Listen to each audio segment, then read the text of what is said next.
신앙생활에는 세 가지 주제가 있습니다. 그 주제에 대해서 얼마만큼 내적으로 충실하냐가, 충실한 대답을 얻고 사느냐가 신앙생활의 기준이 됩니다. 첫째는 무엇을 믿을 것인가? 첫째 질문입니다. 둘째 질문은 어떻게 살 것인가? 세 번째 질문은 무엇을 바랄 것인가? 우리 신앙생활 전체가 이 세 가지 대답에서 짜임새 있게 내용을 갖출 때에 좋은 신앙, 그 좋은 신앙을 가진 분들이 모이는 교회가 좋은 교회입니다. 자, 무엇을 믿을 것인가? 신앙 고백의 내용이고 믿음 주제입니다. 어떻게 살 것인가? 우리 신앙인들의 생활 윤리, 사랑입니다. 사랑. 세 번째로 무엇을 바랄 것인가? 천국에 대한 소망, 소망입니다. 무엇을 믿을 것인가는 믿음, 어떻게 살 것인가는 사랑, 무엇을 바랄 것인가는 소망입니다. 고린도전서 13장에 있지요? 믿음, 소망, 사랑은 항상 있을 것인데 그 중에 제일은 뭐라 그랬습니까? 사랑은 현재 어떻게 살 것인가를 대표하니까 믿음은 지난날에 예수를 구주로 마음으로 믿어 입으로 고백한 지난날의 믿음의 시작해서 소망은 장차 천국 문 앞에 설 때에 천국 소망을 말하는 미래. 현재 어떻게 사랑하며 사느냐? 하나님의 보좌 앞에 설 때에 하나님께서 두 가지 질문을 한다고 말합니다. 우리 한 사람 한 사람 천국 문 앞에 설 때에 두 가지 질문을 받습니다. 첫째는 그대가 지상에 있을 동안에 사람을 얼마나 사랑했느냐? 첫째입니다.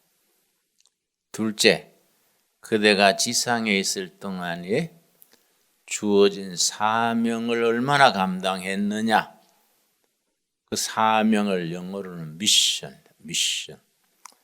모든 사람이 이 땅에 태어날 때에 주어진 미션, 사명을 가지고 태어납니다.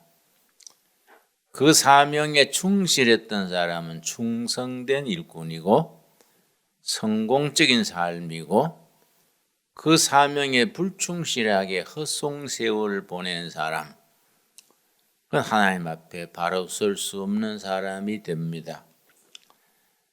자, 믿음, 소망, 사랑 항상 있을 것인데 그 중에 제일은 사랑이라.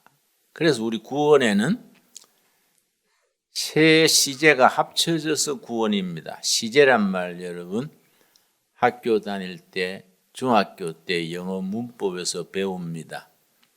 영어로는 시제, tense, 과거 시제, 과거 완료 시제, 현재 시제, 현재 진행형, 미래, 과거, 현재, 미래, 이걸 시제라 그럽니다. tense라 그럽니다. 구원에는 한 구원인데 세 가지 시제가 합쳐져서 구원입니다.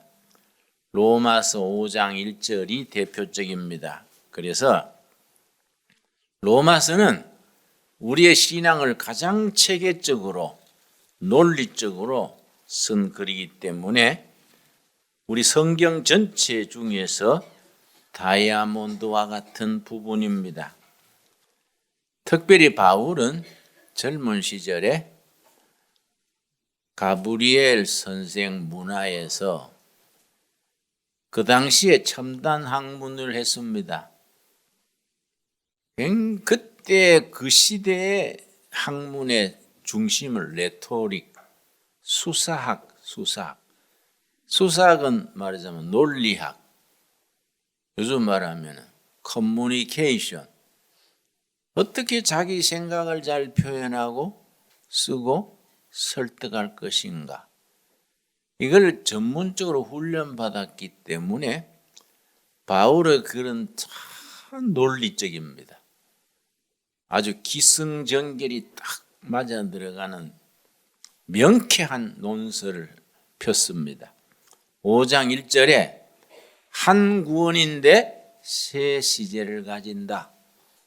5장 1절. 그러므로, 항상 그러므로 강조하지요. 그러므로 앞에 복음의 사실, 이 땅에 오신 하나님 그리스도께서 우리를 구원하시려고 고난당하시고 죽으시고 묻히시고 부활하셨으므로, 그러므로 우리는 이렇게 살아야 한다.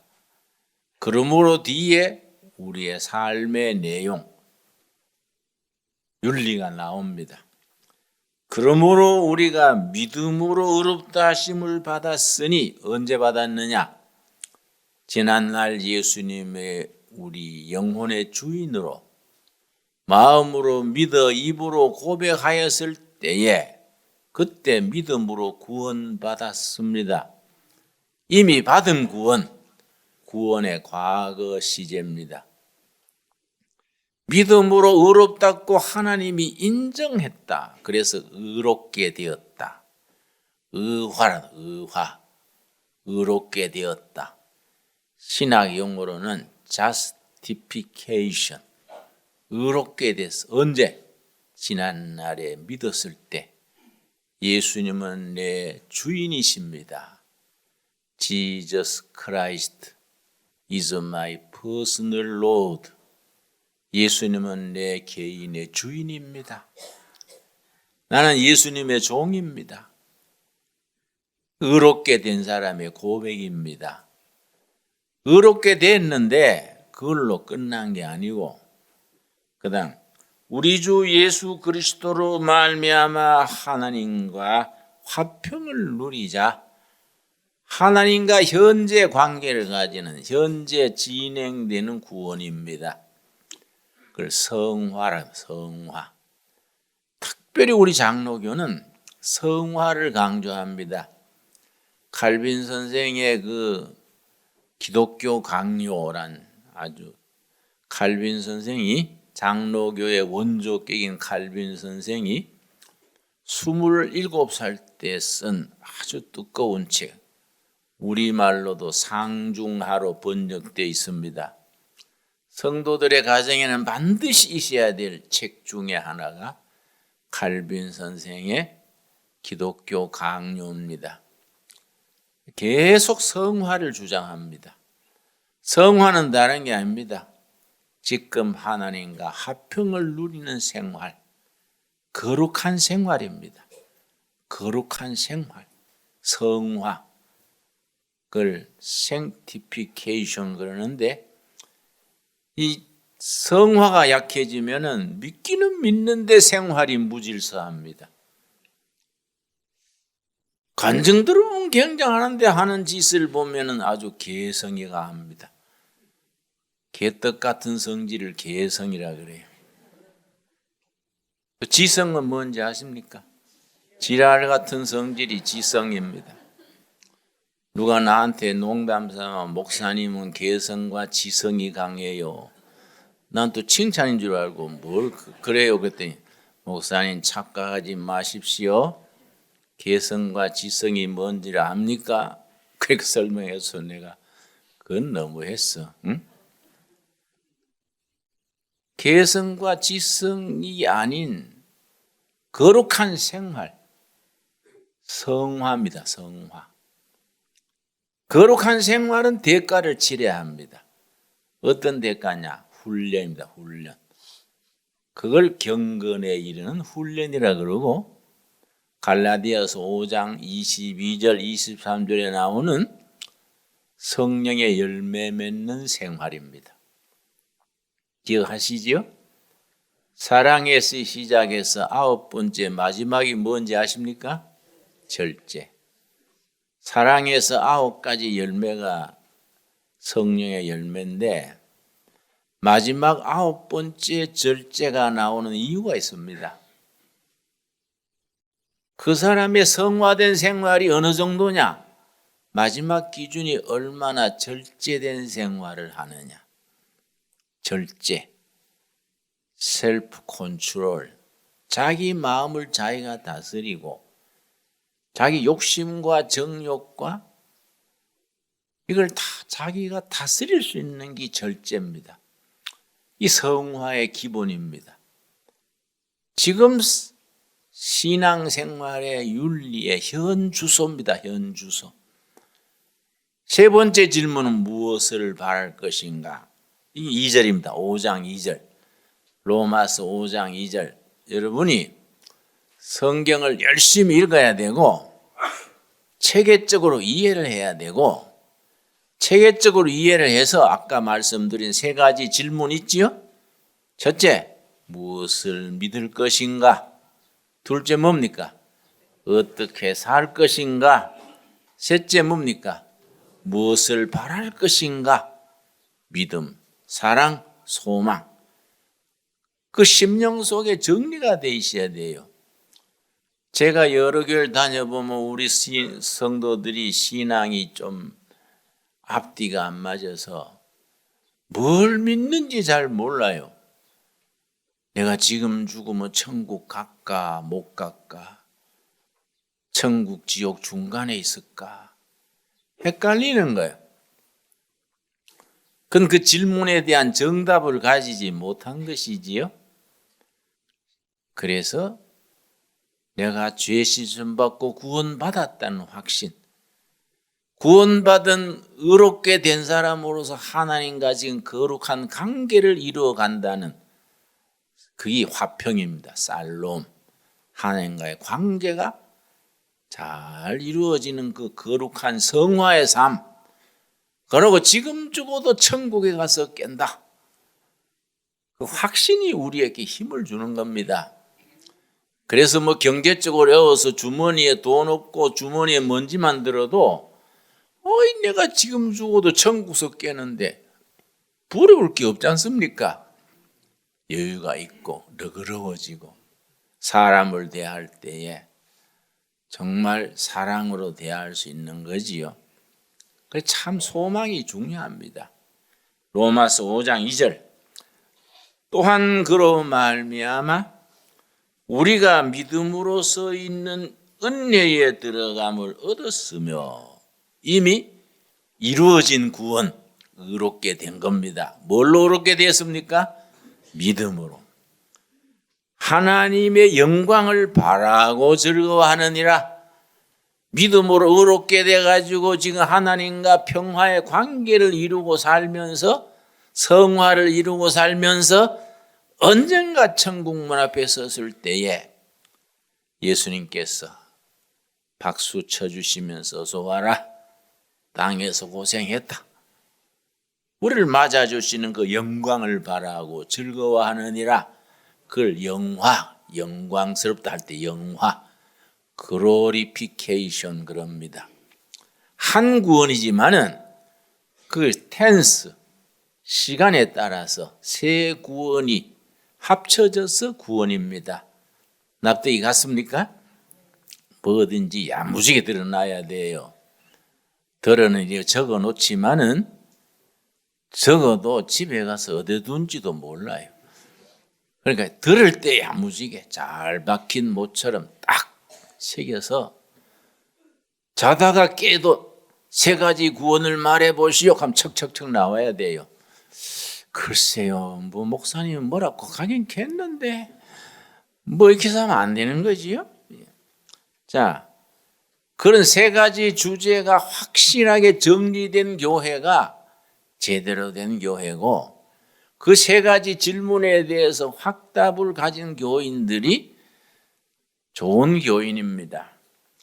이번 주하고 다음 주 2번에 걸쳐서 우리가 그런 신앙을 가지고 어떤 교회를 이루어 나갈 것인가 여러분, 우리가 8년 전에 2011년 10월 3일에 동두천 두레교회를 시작했는데, 여러분 한번 객관적으로 생각해 봅시다. 대한민국의 교회가 적어가지고 하나 더 선 게 아닙니다. 대한민국의 교회가 적습니까? 대한민국에서 제일 많은 게 뭔지 아십니까? 경로당하고 교회입니다. 경로당이 7만 군데, 교회가 6만 군데 비슷합니다. 경로당과 교회당이 제일 많습니다. 그런데 우리가 정말 그 많은 교회 중에 모자려 가지고 두레교회 하나 더 생긴 게 아닙니다. 하나님께서 이 시대에 바른 신앙, 바른 복음을 전하고 믿는 성도는 어떻게 사는 것이다.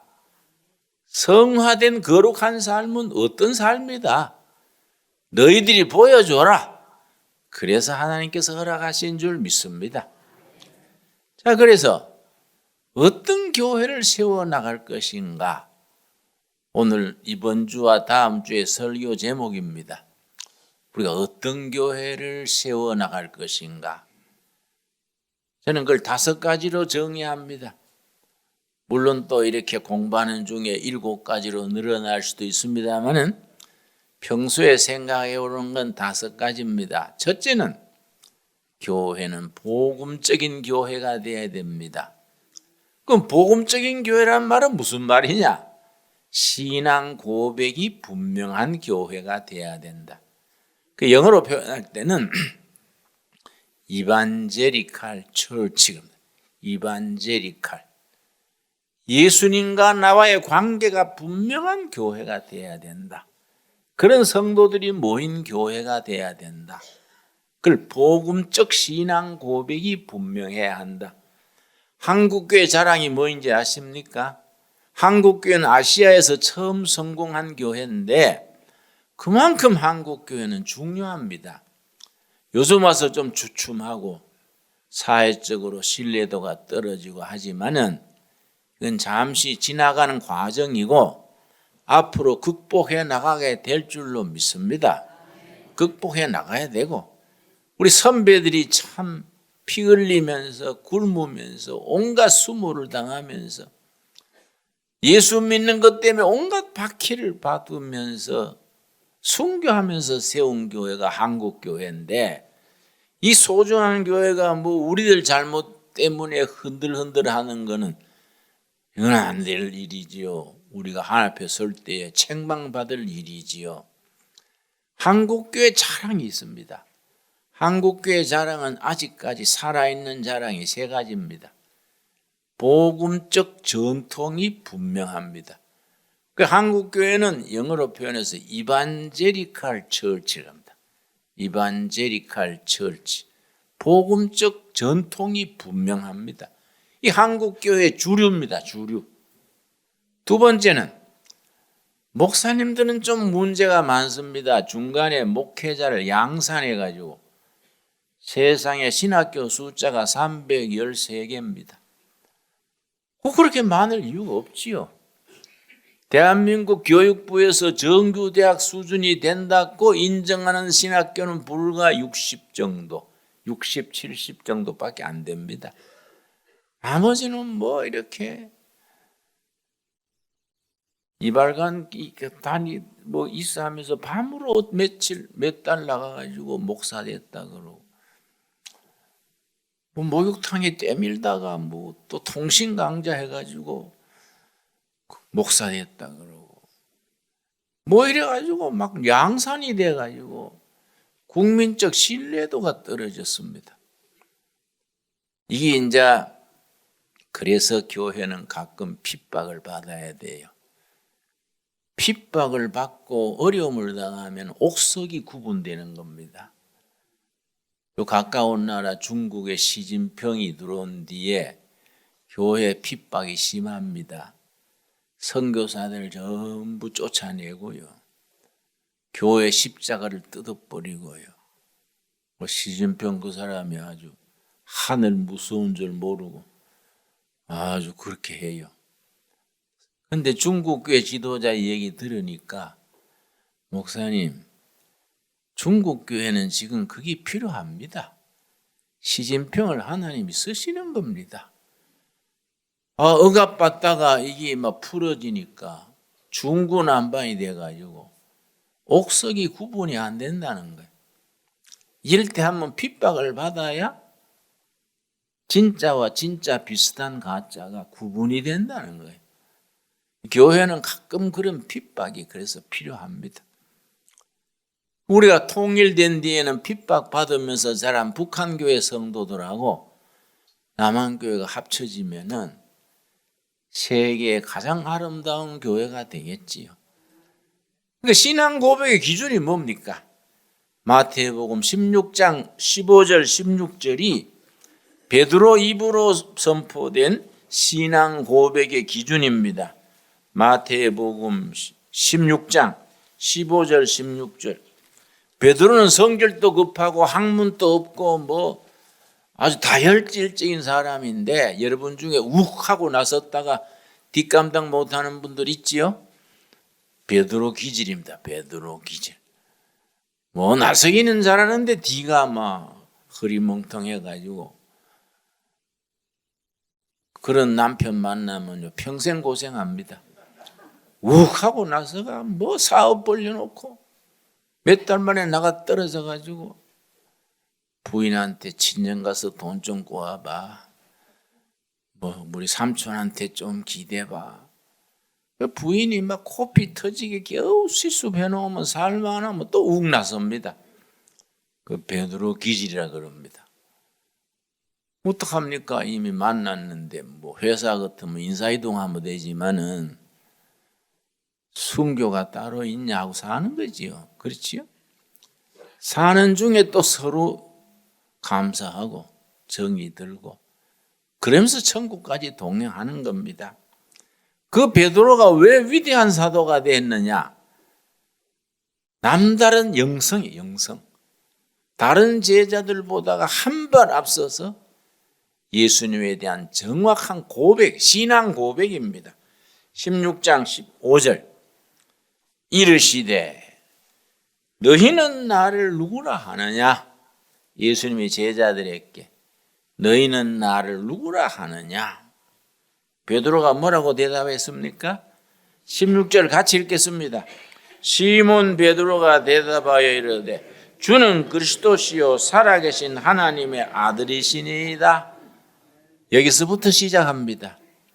주는 그리스도시요 히브리어로 메시아, 헬라어로 그리스도. 주는 그리스도 메시아시요 살아계신 하나님의 아들입니다. 예수님이 칭찬하시면서 그 위에 내가 교회를 세우겠다.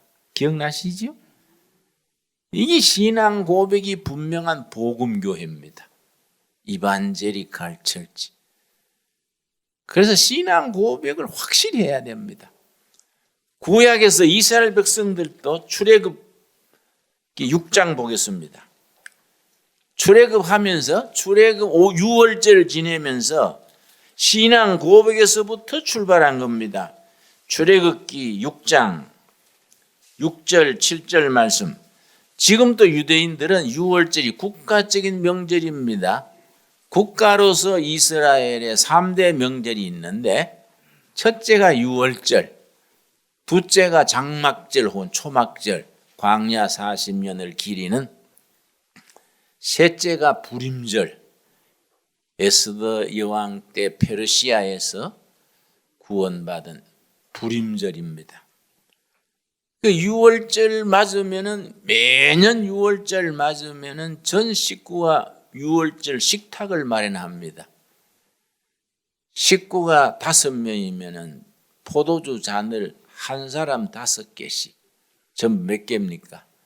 25개 딱 놓습니다.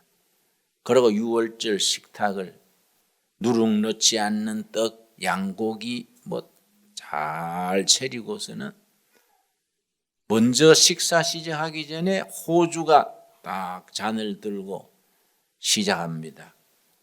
6장 6절 그러므로 이스라엘 자손에게 말하기를 나는 여호와라 내가 애굽 사람의 무서운 짐 밑에서 너희를 뭡니까?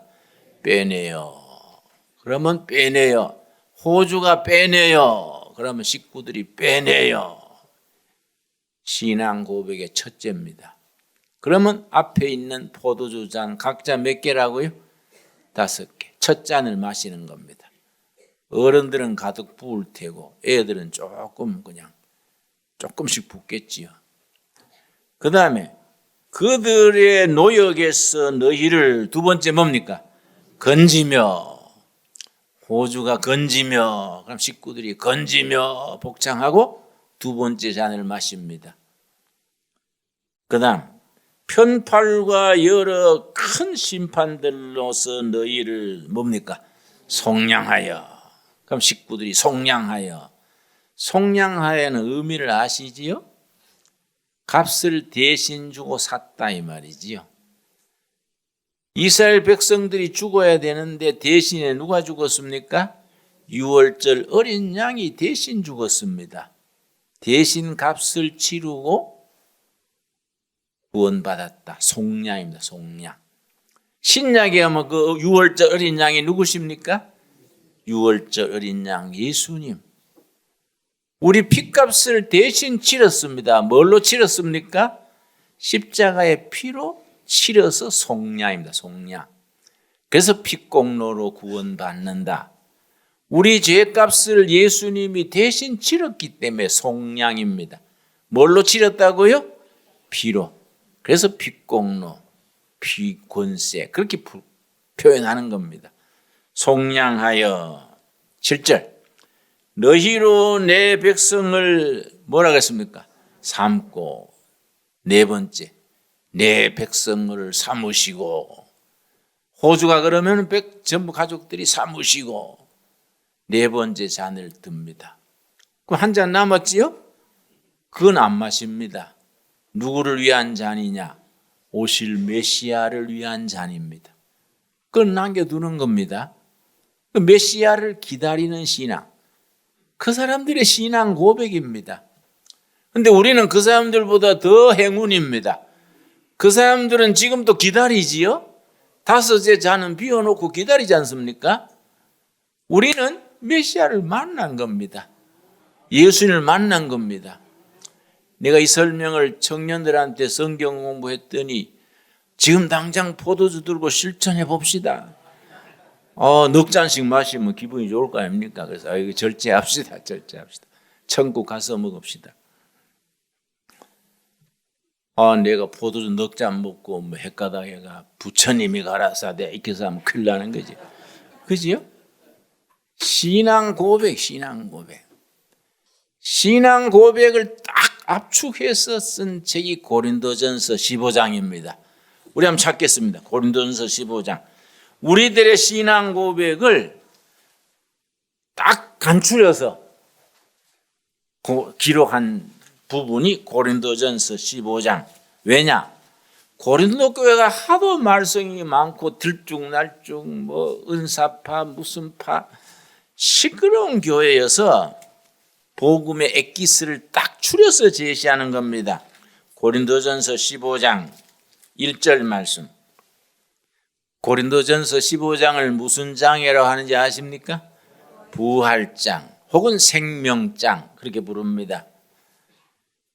형제들아, 이때 형제들아는 동지들아, 그리스도 안에서 한 형제 자매 된 동지들아, 내가 너에게 전한 복음, 바울이 고린도 교회 교인들에게 전한 복음을 알게 하노니 이는 너희가 받은 것이요 또 그 가운데 선 것이라. 너희가 만일 내가 전한 그 말을 굳게 지키고 헛되이 믿지 아니하였으면 그로 말미암아 뭘 받습니까? 구원을 받게 하는 복음입니다. 구원을 받게 하는 복음. 그걸 3절 4절에 딱 추렸습니다. 이걸 엑기스, 참깨를 가지고 참기름 짜듯이 딱 짜내는 겁니다. 거기 3절 4절 복음을 아주 요약을 한 겁니다. 내가 받은 것을 먼저 너희에게 전하였노니 사도 바울이 받아가지고 고린도 교인들에게 전했는 복음 전하였노니 이는 그 복음은 성경대로 구약일까요? 신약일까요? 이때는 아직 신약이 쓰여지기 전이니까 구약, 이사야서 53장, 창세기, 신명기, 시편, 구약에 다 미리 예언된 복음의 내용이 있습니다. 성경대로 그리스도께서 우리 죄를 위하여 죽으시고 이 땅에 오신 하나님 예수님이 우리가 죽어야 되는데 대신 죽었습니다. 대신 값을 내고 죽었습니다. 그리스도께서 우리 죄를 위하여 죽으시고 대표적인 예언이 이사야서 53장 5절 6절입니다. 메모했다가 집에서 꼭 한번 복습하시기 바랍니다. 그리스도께서 우리 죄를 위하여 죽으시고 이사야서 53장 5절 6절 이 예언은 구약 성경 전체에 수차례 언급됩니다. 4절 장사 지낸 바 되었다가 성경대로 사흘 만에 다시 살아나사 예수님이 3일 뒤에 첫째 날 둘째 날은 무덤에 계시고 사흘에 부활하시리라. 호세아 6장 2절 시편 여러 곳에 예언되어 있습니다. 미가서 대표적이지요. 성경대로 사흘 만에 다시 살아났어. 복음 엑기스입니다. 구약의 성경에 예언된 대로 우리 죄를 위하여 죽으시고 무덤에 묻히시고 구약 성경에 예언된 대로 제3일에 부활하실 것이다. 그래서 예수님께서 마가복음에 첫째 날 둘째 날은 고난받는 날이요 제3일에 승리하리라. 기독교 신앙을 제3일의 신앙 그럽니다. 제3일. 우리 기독교인들에게는 세상 사람들은 첫째 날과 둘째 날만 있습니다. 우리에게는 제3일 있습니다. 제3일. 그리고 우리의 신앙은 제3일의 신앙. 이 위대한 신앙 고백의 핵심입니다. 부활의 날, 제3일의 은총입니다. 그래서 5절 말씀. 게바에게 보이시고 후에 12제자에게와 그 후에 500여 형제에게 일시에 보이셨나니 그 중에 지금까지 대다수는 살아있고 어떤 사람들은 잠들었으며 이걸 한두 사람이 아냐? 부활하신 예수님을 500명이나 한꺼번에 봤다. 500명 중에 거의 살아 계신다. 증인이 500명이나 되는 일이지 몇 사람이 그냥 골방에서 한 일이 아니다. 7절 뭐라 그랬습니까? 그 후에 야곱에게 보이셨으며 그 후에 모든 사도에게와 8절 맨 나중에 만삭되지 못하여 난 자 같은 내게도 보이셨느니라. 사도 바울이 나도 봤지 않느냐. 자기를 어떻게 표현했습니까? 만삭되지 못한 자. 요즘 말로 뭡니까? 조생아. 8.15. 8.15. 8달 반 만에 났다고 8.15입니다. 조생아 같은 달도 덜 채우고 난 나 같은 부족한 나도 부활하신 예수님을 직접 봤다. 이렇게 생생한 부활인데 왜 그걸 못 믿느냐? 그 신앙 고백을 촉구하는 거이죠. 내가 대학 시절에 같은 과에 좀 모자린 듯한 동창이 있었습니다. 사람이 좀 모자란 듯 해가지고 별명이 8.15 했어요. 걔 부르면 어이 8.15 이렇게 하면 씩 웃고 그랬는데 내가 한 15년 전에 LA 가서 집회를 하는데 그 교회 장로가 그 8.15가 장로가 됐어요. 모처럼 만나가지고 대학 졸업하고 처음 만났으니까 얼마나 반갑습니까? 첫 마디에 8.15 하려고 팔 카는데 옆에 부인이 있었어요. 내가 팔 카다가 멈추고 장로님 그랬더니 씩 웃으면서 김 목사 8.15 하려고 그러지? 괜찮아. 우리 집사람도 알아. 김 목사 내일 시간 되면 아침 식사 같이 할까? 그럽시다 했더니 아침 식사하면서 자기 간증을 했어요. 현대 자동차에 다니다가 미국에 이민을 간 거지요. 이민을 가가지고 자영업을 했는데 잘 되다가 부도가 났대요. 미국에서는 부도를 뱅크럽시 그럽니다. 집도 넘어가게 되고 일주일 뒤에 집도 비워줘야 되고 회사는 다 무너지고 딸이 셋입니다. 딸만. 5 식구가 하도 절박해서 다 문 걸어 잠그고 안방에 5명이 모여가지고 울면서 금식했대요. 물만 큰 통 한 통 갖다 놓고 하나님 미국까지 와서 우리를 굶어 죽이십니까? 5명이요. 아들, 딸 3 부부 울면서 금식을 했는데 사흘째 되던 날 성령이 임재하셨어요. 성령이 임해가지고 딸들이 막 방언이 터지고 뭐 얼마나 은혜를 받았는지 그 딸들이요. 데디, 미국말로 아버지가 데디, 데디 잘 망해줬어.